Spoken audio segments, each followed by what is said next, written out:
Very cheerful good morning to everybody.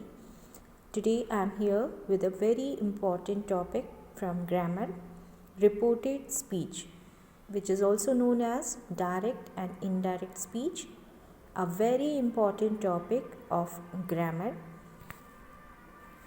In this particular video, I am going to just introduce you with direct and indirect speech. Whenever we speak in two ways, direct speech or indirect speech.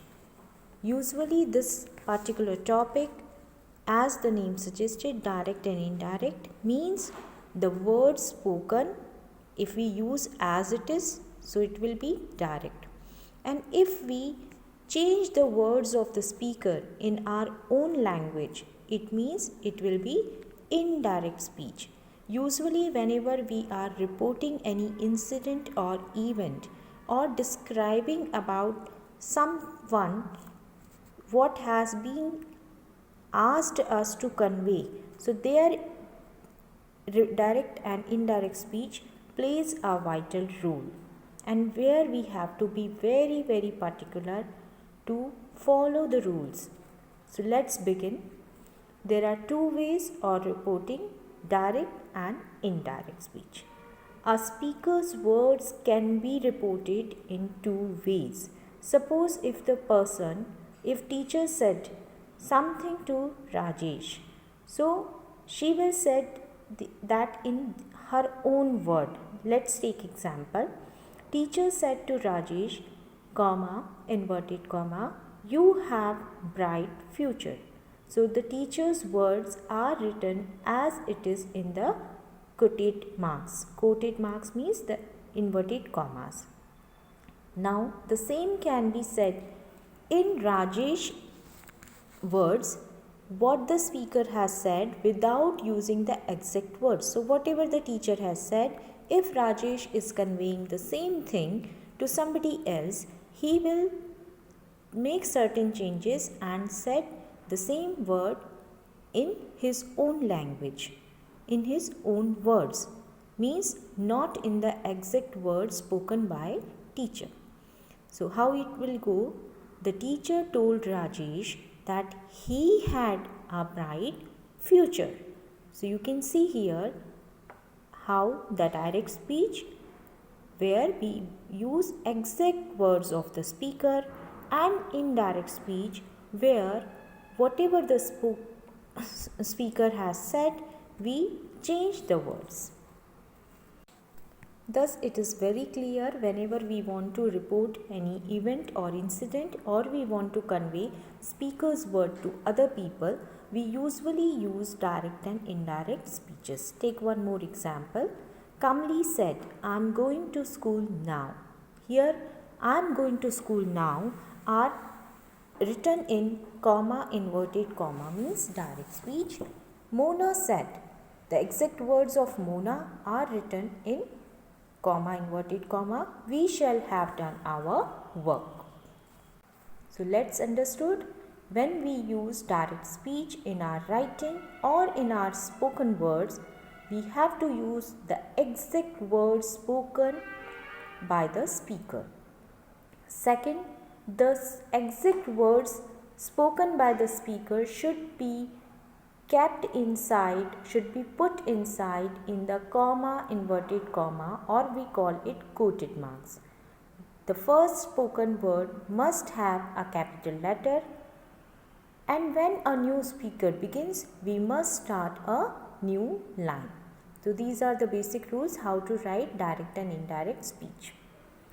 So once again, direct speech should be written inside the speech marks, or we can say inverted commas, or we can say quoted marks.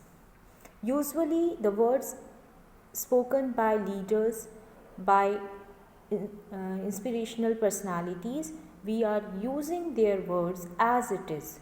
Like if I say Mahatma Gandhi said, comma, inverted comma, do or die. So it's a slogan given by him, it's a quotation given by him. So we are not going to make any change, but we will use the exact words spoken by Mr. Gandhi. Direct speech is also called quoted speech as we are writing it into quotation marks. Take one more example. I am going to cinema, he said. So I am going to cinema is written in quoted marks, means the exact words we have written here. Let's take few more example. He said, comma, inverted comma, I am playing. Example of direct speech. Said, I shall paint. He said, comma, inverted comma, I have finished this exercise today. The inspector said, comma, inverted comma, I am glad to be with you now. All these are the examples of direct speech. Let's take some more examples. A fisherman said, I have caught 3 fish. The announcer said, the train will leave in 10 minutes. Teacher said, I know this type of angle. A boy said, I love ice cream. And a girl said, I am a clever girl. These all are the examples of direct speech. So they should be written inside the comma, inverted comma with first letter capital. Now let's move towards the indirect speech.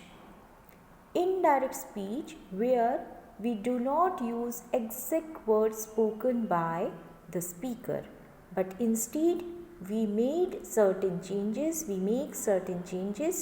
and whatever the speaker has said, we change it in our own words. Therefore, we need to learn how to transform direct speech into indirect speech, and there are some set of rules we need to follow. But first we listen or we see what is indirect speech exactly. So indirect speech, we report what was said. We sometimes need to change pronouns and we don't use speech marks. Speech marks means we need to remove comma, inverted comma. And we need to change tense also. Let's see the previous examples which we have seen for the direct, how to be written in indirect speech. He said, I am playing. Direct speech. Now when we will change it to indirect, it will become, he said that he was playing. Please pay attention on the red letter words. She said, I shall paint. She said that she would paint. So shall change to would and I has changed to she. And also we have removed comma, inverted comma and placed that as a conjunction. He said, I have finished this exercise today. Indirect speech, he said that he had finished that exercise that day. The inspector said, I am glad to be with you now. The inspector said that he was glad to be with me then. So there are various changes which we had made. If we'll go through all these examples, what all the changes we have seen, if you have noticed, first, omission of comma means we have removed comma, inverted comma and placed conjunction that. Later we have changed pronouns, tenses and adverb of place or time. Like here we have you can see the inspector said, we have removed comma, inverted comma and placed that. I as a pronoun change according to the inspector, so we have used he. Am glad was in present tense, now we have changed it to past tense. And then me, again a pronoun we have changed, and now time referring word adverb is changed to then. So these all changes we need to make while transforming a sentence from direct to indirect. Let's recap once again. Omission of comma, use of that, conjunction, change of pronoun, change of tense, and change of adverb of place or time. Let's take one more example. Indirect, we can say I am feeling ill. Now, indirect speech, Paul said that he was feeling ill. So that conjunction, pronouns has been changed and tense has been changed. Let's see. Paul said, I am feeling ill. Said, after that comma, inverted comma we have removed and placed that. I change according to Paul, so it became he. Am, present tense, changed to past tense. And so what all changes we have made? We have made changes like removed comma, inverted comma, added conjunction that, changed pronoun from I to he, and we have also changed tense by changing am to was. So I hope you understand today that how to write sentences in direct speech and an indirect speech, and what are the changes we need to make while transforming the sentence from a direct to indirect. Many examples I have placed here. Please do read your content book and try to change from direct to indirect. In my next video, I will explain it once again how to change from direct to indirect with some more new rules in detail. So till then, bye bye, take care of yourself and keep practicing. Thank you so much. In detail.